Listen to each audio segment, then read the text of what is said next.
अस्सलामुअलैकुम students, welcome back to my channel. So इस video के अंदर हम जो है एटॉमिक स्ट्रक्चर के एमसीक्यूज डिस्कस करने वाले हैं। So these MCQs will help you to recall some of the important concept from the chapter atomic structure. So आप अच्छे से इन एमसीक्यूज को गो थ्रू करेगा, बिकॉज मेरे इस वीडियो बनाने का मकसद, मेरे आपके साथ ये एमसीक्यूज शेयर करने का मकसद, मेरा अपना इतना टाइम अलग से आपके साथ लगाने का मकसद सिर्फ ये है कि आपकी हेल्प हो जाए, आपके अच्छे मार्क्स आ जाए आपके एग्ज़ाम के अंदर।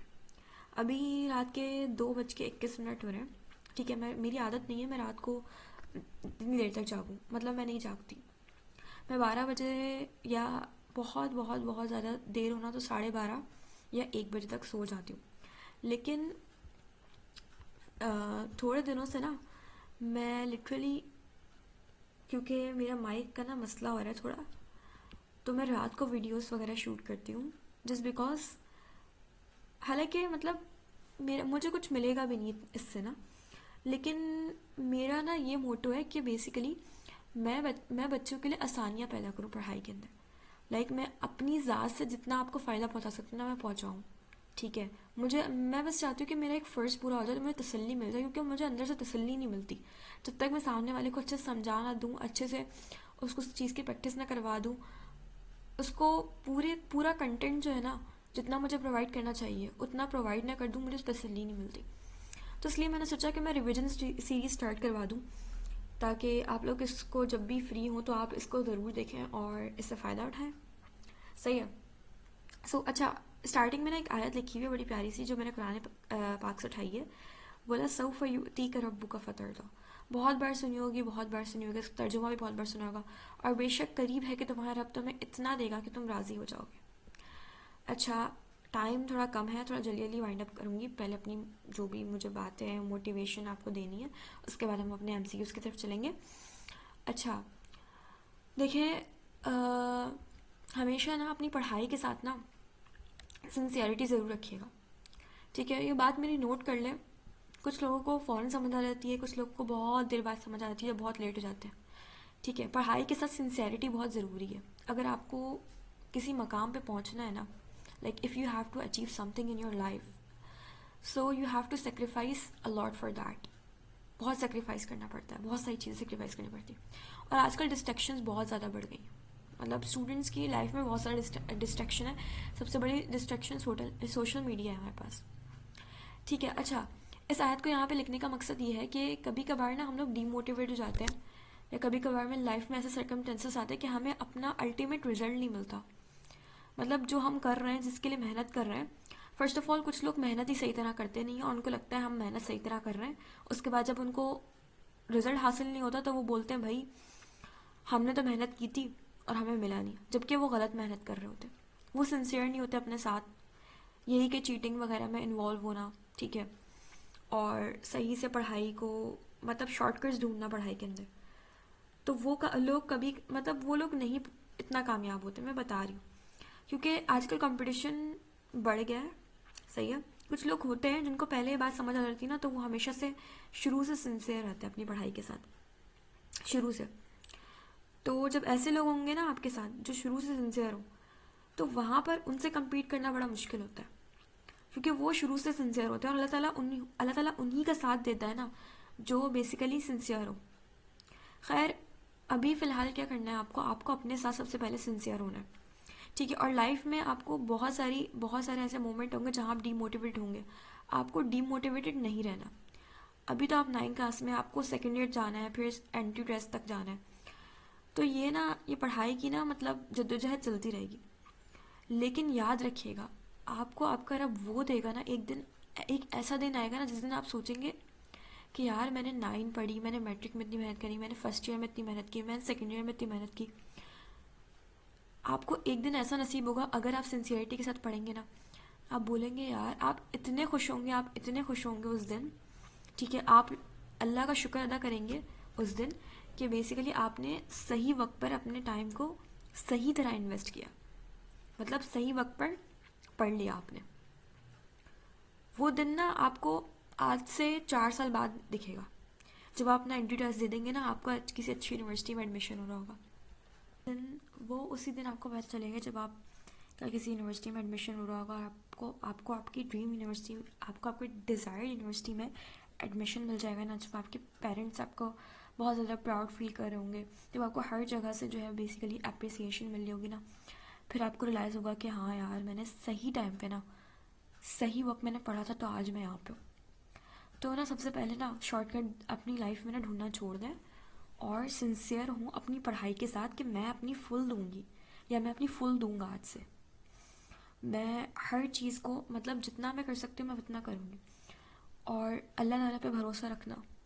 इंशाल्लाह इंशाल्लाह इंशाल्लाह कामयाब, अल्लाह ताला आपको ज़रूर इतना देगा कि आप एक दिन खुश हो जाएंगे। सो इस चीज़ को ना ज़रूर याद रखिएगा, सिंसियरिटी के साथ काम करेंगे, ठीक है, अल्लाह पे यकीन रख के काम करेंगे, ठीक है, हार्ड वर्क करेंगे, तो इंशाल्लाह इंशाल्लाह इंशाल्लाह बेसिकली आपको आपकी मंजिल ज़रूर मिलेगी। सो चलें स्टार्ट करते हैं अपनी वीडियो। अच्छा, first MCQ is an atom consists of positively charged, dense and a very small nucleus containing protons and neutrons. The entire mass is concentrated at the center. The postulate was given by. अब ये basically एक model का postulate है, ठीक है। उसमें इस postulate में बेसिकली बताया क्या लगा था कि बेसिकली हमारे पास एटम के अंदर एक स्ट्रक्चर होता है जो कि डेंस होता है, just because it contain positively charge protons and some neutrons. तो एटम के अंदर एक ऐसा स्ट्रक्चर है जिसको कहा जाता है न्यूक्लियस। उसके अंदर बेसिकली पॉजिटिव चार्ज होता है और न्यूट्रल चार्ज न्यूट्रल सब पार्टिकल है, सब एटॉमिक पार्टिकल है जिसको बोलते हैं न्यूट्रॉन। सो उस न्यूक्लियस के अंदर बेसिकली एटम का सारा मास कंसनट्रेटेड होता है। तो ये पोस्टुलेट किसने दिया था, मतलब न्यूक्लियस के बारे में इंफॉर्मेशन किसने बताई थी कि न्यूक्लियस डेंस है, ठीक है, सारा का सारा मास जो है न्यूक्लियस के अंदर है, न्यूक्लियस के अंदर बेसिकली प्रोटॉन और न्यूट्रॉन पाए जाते हैं। ये बात किसने बताई थी, किस बंदे ने अपने मॉडल में बताई थी? तो बेसिकली रदरफोर्ड ने जब गोल्ड फॉइल एक्सपेरिमेंट किया था ना उसने, है ना, तब उसने जब उसकी बहुत सारी अल्फा रेज जो है ऐसे डिफ्लेक्ट कर गई थी, फिर कुछ जो है माइनर डिफ्लेक्शन शो करी थी और बहुत ही कम थी जो मेजर डिफ्लेक्शन शो करी थी सेंटर में। तो उससे उसे पता चला था बेसिकली सेंटर में क्या चीज़ है, ठीक है। तो फिर रदरफोर्ड ने वाला पॉइंट दिया था न्यूक्लियस वाला कि बेसिकली सेंटर में न्यूक्लियस होता है जब भी जो है कुछ अल्फा पार्टिकल्स जो है मेजर डिफ्लेक्शन शो कर रही हैं या कुछ माइनर डिफ्लेक्शन शो कर रही हैं, जस्ट बिकॉज वो न्यूक्लियस उस स्ट्रक्चर के करीब से गुजर रही हैं। आई होप सो ये बात समझ आई होगी। बेसिकली इस MCQ में ये पूछा है ये पोस्टुलेट किसने दिया था, तो आपने याद भी किया होगा, तो आपको याद आ गया होगा कि बेसिकली रदरफोर्ड के मॉडल में ही ये पोस्टुलेट गिवन था। फिर आइसोटोप्स, सेकेंड MCQ में आइसोटोप्स हैव, आइसोटोप्स के पास क्या होता है, same physical but different chemical properties, same chemical but different physical properties, both similar physical and chemical properties, none. अब देखें आइसोटोप्स के पास क्या होते हैं, सेम नंबर ऑफ प्रोटॉन्स। क्यों, आइसोटोप में एटॉमिक नंबर सेम होता है तो इसका मतलब सेम नंबर ऑफ प्रोटॉन्स होंगे, लेकिन वहाँ पे डिफरेंस किस चीज़ का आता है, मास नंबर का डिफरेंस आता है, मतलब नंबर ऑफ न्यूट्रॉन का डिफरेंस आता है। यानी कि आइसोटोप्स वो एलिमेंट्स होते हैं जिनके एटॉमिक नंबर जो सेम होते हैं बट उनके पास मास नंबर डिफरेंट होता है, ठीक है, उनके पास नंबर ऑफ न्यूट्रॉन डिफरेंट होता है। तो अब बेसिकली हमारे पास जो केमिकल प्रॉपर्टीज़ है ना वो एटॉमिक नंबर से एसोसिएटेड होती हैं। मतलब अगर किसी एलिमेंट का एटॉमिक नंबर सेम है तो उसका मतलब उसकी केमिकल प्रॉपर्टीज सेम होंगी, ठीक है। तो यहाँ पर आइसोटोप्स के पास केमिकल प्रॉपर्टीज तो सेम होती हैं लेकिन फिजिकल प्रॉपर्टीज डिफरेंट होती है। बुक की लाइन है, आप बुक में लाइन देख सकते हैं आइसोटोप वाले टॉपिक में। ये बहुत इंपॉर्टेंट MCQ है कि केमिकल प्रॉपर्टीज आइसोटोप्स में सेम होती हैं और फिजिकल प्रॉपर्टीज डिफरेंट होती हैं। केमिकल प्रॉपर्टीज क्यों सेम है, क्योंकि आइसोटोप्स के पास जो एटॉमिक नंबर होता है ना वो सेम होता है और एटॉमिक नंबर का ताल्लुक है केमिकल प्रॉपर्टीज से। अगर एटॉमिक नंबर सेम है किसी एलिमेंट का तो केमिकल प्रॉपर्टी सेम है, जबकि फिजिकल प्रॉपर्टीज तो चेंज होती हैं।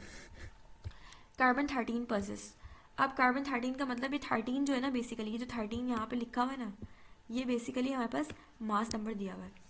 तो हमें पता है कार्बन के आइसोटोप है कार्बन 12, कार्बन 13, कार्बन 14। अब आइसोटोप का मतलब क्या, एटॉमिक नंबर सेम होगा। कार्बन 12 का एटॉमिक नंबर 6 हो तो 13 का भी 6 होगा, 14 का भी 6 होगा। जब 13 का एटॉमिक नंबर 6 है कार्बन 13 का तो उसका मतलब उसके पास 6 प्रोटॉन, एटॉमिक नंबर शो करता है नंबर ऑफ प्रोटॉन। तो कार्बन 13 के पास जब 6 उसका अब ये 13 जो है मास नंबर दिया हुआ है बस, और मुझे पता है कार्बन का एटॉमिक नंबर 6 है, यानी कि कार्बन के पास 6 प्रोटॉन्स है। तो प्रोटॉन का तो पता चल गया, लेकिन न्यूट्रॉन कैसे पता लगाएंगे? तो जो हमारे पास मास नंबर होता है ना, अगर उसमें से हम एटॉमिक नंबर को माइनस कर दें, यानी कि मास नंबर में से हम नंबर ऑफ प्रोटॉन को माइनस कर दें, तो हमारे पास क्या बचेगा? Number of neutron.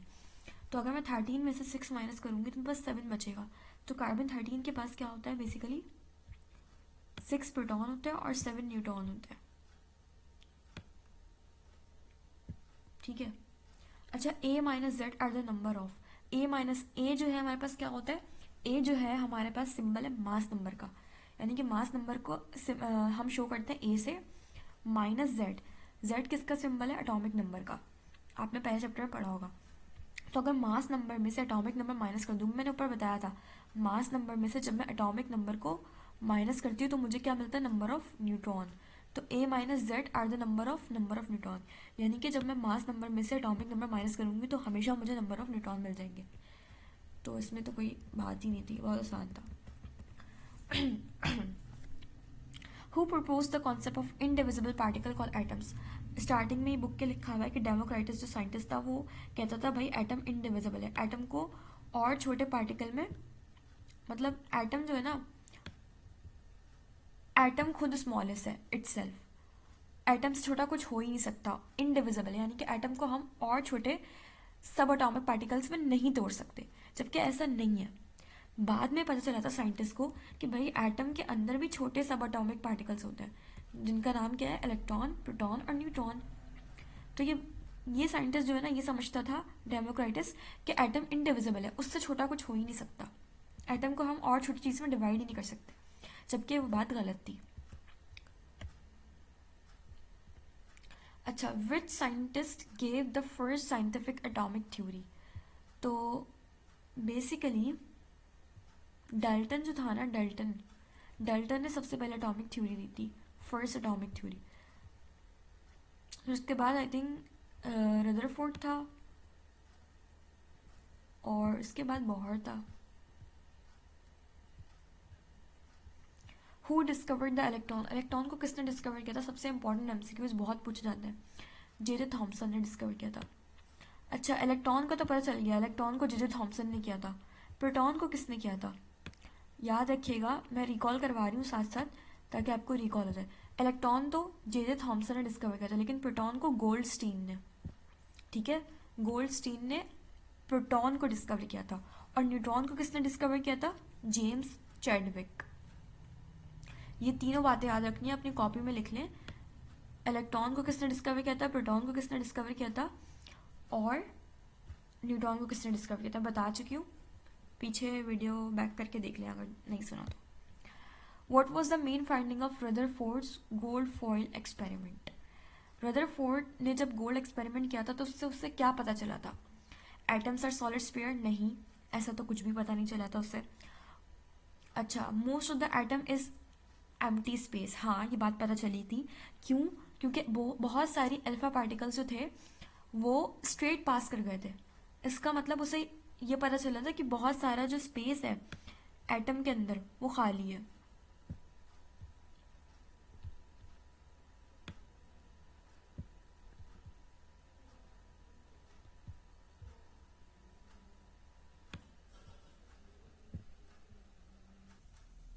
अच्छा, तो मेन जो फाइंडिंग थी रदरफोर्ड एक्सपेरिमेंट की वो यही थी कि उसने फाइंड आउट किया कि एटम का बहुत सारा हिस्सा खाली है। क्यों? क्योंकि उसकी बहुत सारी अल्फा रेज जो है स्ट्रेट पास कर गई थी विदाउट एनी डिफ्लेक्शन, जिससे उसने ये पॉइंट कंक्लूड किया था। बाकी अगर हम सी ऑप्शन देखें, electron revolve in fix orbit. अच्छा, रदरफोर्ड ने ये बात तो की थी कि इलेक्ट्रॉन एक्स्ट्रा न्यूक्लियर पार्ट में होते हैं, जिनको जहाँ पे बेसिकली शेल्स होते हैं उसमें घूम रहे होते हैं, लेकिन वो उसकी मेन फाइंडिंग नहीं थी। सबसे ज़्यादा जो ऑर्बिट के बारे में बात की थी वो बोहर ने बात की थी। बोहर ने एनर्जी लेवल का कॉन्सेप्ट दिया था अपने मॉडल के अंदर। तो रदरफोर्ड की मेन फाइंडिंग ये बी ऑप्शन ज़्यादा बेटर है, यानी कि बेस्ट ऑप्शन है। और जो डी वाला ऑप्शन है, एटम्स आर इनडिविजिबल, इसका मतलब ये वाला जो है पोस्टुलेट तो बिल्कुल हो ही नहीं सकता, रदरफोर्ड ने कुछ भी ऐसा नहीं बताया था, ठीक है। ये बताया था किसने, डेमोक्राइटस ने। डेमोक्राइटस इस चीज़ को मानता था। अच्छा, what is the charge of proton, ये तो सबको पता है, बच्ची वाली बात है। यार पॉजिटिव चार्ज होता है। The central part of the atom is called, अब जो रदरफोर्ड ने अपने एक्सपेरिमेंट में बताया था, क्या बताया the central part of the atom, nucleus बताया था, क्योंकि सबसे ज़्यादा अल्फा रेज, सॉरी सबसे कम, बिल्कुल बहुत ही कम अल्फा रेज थी जो कि सेंटर से 180 डिग्री पर वापस से डिफ्लेक्ट होनी थी, अपने पाथ को वापस से रिट्रेस करनी थी। तो वो किस वजह से करनी थी, क्योंकि न्यूक्लियस पे भी पॉजिटिव चार्ज होता है और अल्फा रेस पे भी पॉजिटिव चार्ज होता है। जब अल्फा रेस सेंटर की तरफ से गुजर रही थी ना, तो वहाँ पे न्यूक्लियस था, तो न्यूक्लियस बहुत स्ट्रॉन्ग जो है, स्ट्रांगली रिपेल कर रहा था अल्फा रेस को, जिसकी वजह से बहुत ही ज़्यादा स्ट्रांगली अल्फा रेस जो है डिफ्लेक्शन शो कर रही थी। हु डिस्कवर्ड द न्यूट्रॉन, अच्छा न्यूट्रॉन को किसने डिस्कवर किया था, मैं ऊपर बता चुकी हूँ, जेम्स चैडविक ने किया था।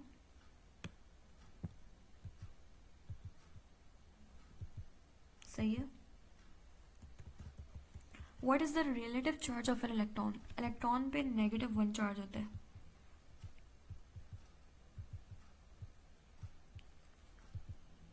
सही है। अच्छा, उसके बाद according to the Bohr electrons move in, अब बोहर ने बेसिकली एनर्जी लेवल का कॉन्सेप्ट दिया था, ऑर्बिट्स का कॉन्सेप्ट बोहर ने ज़्यादा अच्छे से क्लियर किया था। या बोहर की जब आप पोस्टुलेट्स पढ़ेंगे ना बुक में भी आपको पता चल जाएगा कि बोहर ने ज़्यादा ऑर्बिट पे बात की थी। उसने एक पर्टिकुलर पॉइंट दिया था एनर्जी लेवल्स के ऊपर। तो ये वाला इसका आंसर ये हुआ। सही है। What is the atomic number, atomic number मैं इतनी बार बता चुकी हूँ, atomic number is basically number of proton. और मास नंबर क्या होता है, अगर इनकेस आपसे पूछता है एग्जामिनर मास नंबर क्या होता है, तो आप क्या बोलते, ये डी वाला ऑप्शन देख रहे हैं, number of proton and neutron. Number of proton and neutron basically mass number होता है। सही है। अच्छा, ये आ भी गया, mass number is the sum of proton and neutron.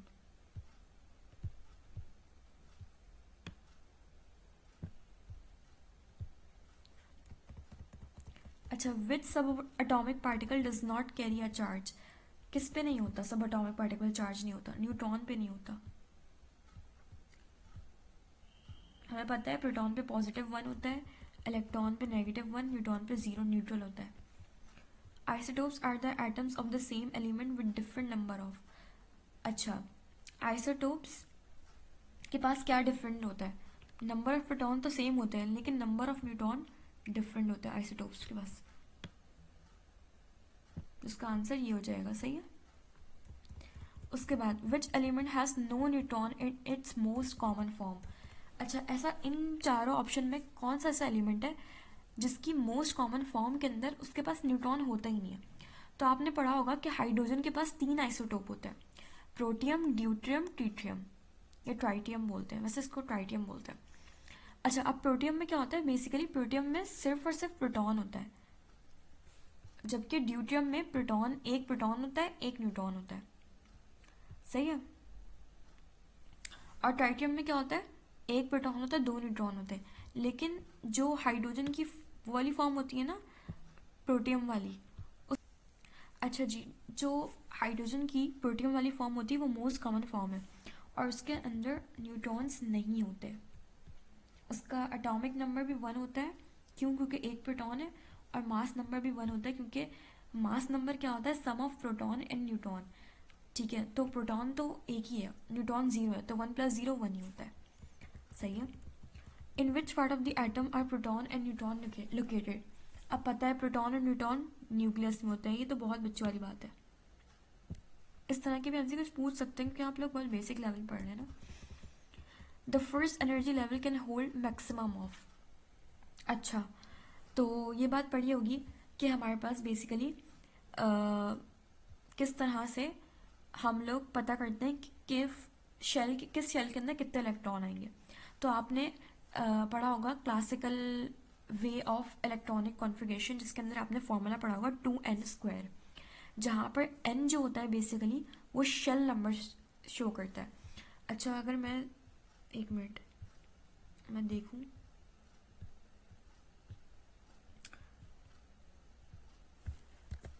मैं ज़रा आपको अच्छे से बता दूं कि किस तरह से, जैसे हम्म, तो मुझसे ना लिखा नहीं जाता क्योंकि मैं, हाँ, ये फॉर्मूला होता है बेसिकली 2n²। ये इलेक्ट्रॉनिक मतलब अगर आपको किसी भी शेल के अंदर नंबर ऑफ वो देखना है ना, क्या नाम है, नंबर ऑफ इलेक्ट्रॉन, जैसे फॉर एग्जांपल अगर आप चाह रहे हैं कि आप देखिए के शेल के अंदर कितने नंबर ऑफ इलेक्ट्रॉन है, तो के शेल क्या होता है, फर्स्ट शेल है हमारे पास, है ना। तो यहाँ पर जो एन है ना, ये जो हमारे पास एन है, एन क्या शो कर रहा है, एन बेसिकली शो कर रहा है कि कौन से शेल में आप,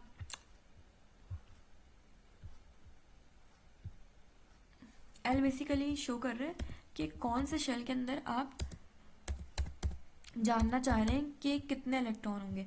जैसे 2n² जो है फॉर्मूला है, एन क्या शो कर रहा है, शेल नंबर, यानी कि आप फर्स्ट शेल में देखना चाह रहे हैं, आप सेकंड शेल में देखना चाह रहे हैं, आप थर्ड शेल में देखना चाह रहे हैं, किस शेल में आप इलेक्ट्रॉन का नंबर देखना चाह रहे हैं।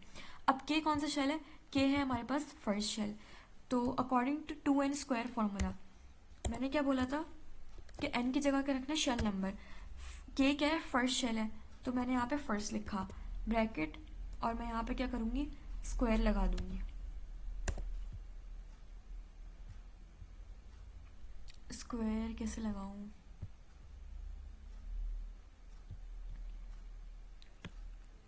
ठीक है, स्क्वायर लगा दिया मैंने।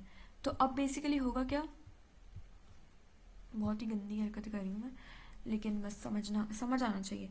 तो अब 1 का स्क्वायर 1 ही होता है, तो 2 मल्टीप्लाई बाय 1 क्या हो जाएगा, आंसर 2 ही हो जाएगा। इसका मतलब क्या, के शेल के अंदर 2 इलेक्ट्रॉन आ सकते हैं। अब फॉर एग्जाम्पल मुझे एल शेल में निकालना है, तो एल शेल कौन सा, सेकंड शेल है, एन की जगह मैं क्या रखूंगी, यहाँ पर जो एन है, इस एन की जगह मैं क्या रखूंगी, छोड़े आप इधर आ जाए, अगर मुझे एल शेल में निकालना है तो इस एन की जगह मैं क्या रखूंगी, 2 रखूंगी, ठीक है। और उस 2 का मैं क्या करूंगी, बेसिकली उस 2 का स्क्वायर करा मैंने, क्योंकि फॉर्मूला 2n² है। तो मेरे पास आंसर क्या आएगा, 2 का स्क्वायर क्या होता है, 4 होता है, तो बाहर वाला 2 ऐसे ही रहा, और इंटू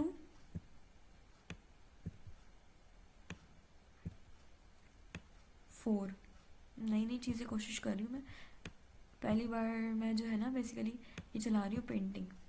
4 2 क्या होता है, 8। तो बेसिकली एल शेल के अंदर, अगर एल शेल की बात करें, तो एल शेल के अंदर 8 इलेक्ट्रॉन आ सकते हैं। तो ये समझ आया फॉर्मूला कैसे यूज़ करते हैं। एन की जगह बस आपको शेल नंबर रखते जाना है, के शेल है तो फर्स्ट रखेंगे, एल शेल है तो सेकंड रखेंगे, एम शेल है तो थर्ड रखेंगे, एन शेल है तो फोर्थ रखेंगे, ठीक है। एन की जगह शेल का नंबर रखना है, उसका स्क्वायर करना है, फिर मल्टीप्लाई बाय 2 करना है, तो आपको पता चल जाएगा कि कितने इलेक्ट्रॉन बेसिकली उस शेल के अंदर आएंगे। आई होप सो अंडरस्टैंड। सही है, अब हम वापस आते हैं। तो अब इन्होंने पूछा हुआ है फर्स्ट एनर्जी लेवल के अंदर बताना है। फर्स्ट एनर्जी लेवल कौन सा होता है, के शेल। के शेल के अंदर अभी हमने निकाला 2n² फॉर्मूला से कि 2 इलेक्ट्रॉन्स आ सकता है। अब बेसिकली सेकंड एनर्जी लेवल हमें पास एल शेल था, अभी एल शेल में भी निकाल के दिखाया था 2n² फॉर्मूले से कि एन की जगह 2 रखना है, क्योंकि एल शेल जो है सेकंड शेल है, तो एन की जगह 2 रखा, तो 2 का स्क्वायर 4, और 4 को मल्टीप्लाई किया बाहर वाले 2 से, 4 2 सा 8। तो हमारे पास बेसिकली जो हमारा ये वाला शेल है ना, एल शेल, इसके अंदर 8 इलेक्ट्रॉन आ सकता है। द टर्म एटम मीन्स, हमने पढ़ा था डेमोक्रिटस ने नाम ही एटम इसलिए रखा था क्योंकि एटम का मतलब जो होता है indivisible. Who introduce the concept of energy level, energy level का कॉन्सेप्ट किसने दिया था, तो बोहर ने दिया था, बोहर ने स्पेसिफाई किया था एनर्जी लेवल का कॉन्सेप्ट। जाके बुक भी खोलेंगे ना, आपको पोस्टुलेट दिख जाएगा। बोहर ने स्पेसिफिकली दिया था an atom is electrically neutral because. अच्छा, एटम पे क्यों चार्ज नहीं होता? जब देखें भाई, जब जितने नंबर ऑफ प्रोटॉन होंगे एटम के अंदर, उतने ही नंबर ऑफ इलेक्ट्रॉन होंगे। जितना पॉजिटिव चार्ज होगा उतना ही नेगेटिव चार्ज होगा। तब हमारे पास एटम जो है न्यूट्रल होगा, यानी कि तब एटम के पास कोई चार्ज नहीं होगा। सही है, क्योंकि पॉजिटिव चार्ज, जितना पॉजिटिव चार्ज होगा उतना नेगेटिव चार्ज होगा, तो दोनों एक दूसरे को न्यूट्रलाइज कर देंगे, दोनों एक दूसरे को कैंसिल आउट कर देंगे। Which particle has the least mass? ये बहुत इंपॉर्टेंट एमसीक्यू है। सबसे कम मास जो होता है ना, वो इलेक्ट्रॉन का होता है, बहुत छोटा होता है इलेक्ट्रॉन। सही है। सो आई होप सो आपको मज़ा आया होगा एमसीक्यू सॉल्व करने में, and I hope so I have clear each and everything to you. So thank you for watching this, and I hope so कि आप इसको अच्छे से एक दफ़ा और देख लेंगे, और इंशाल्लाह सिंसियर होकर पढ़ेंगे, इंशाल्लाह फिर आपको कामयाबी मिलेगी। तो टेक केयर एंड अल्लाह हाफिज़।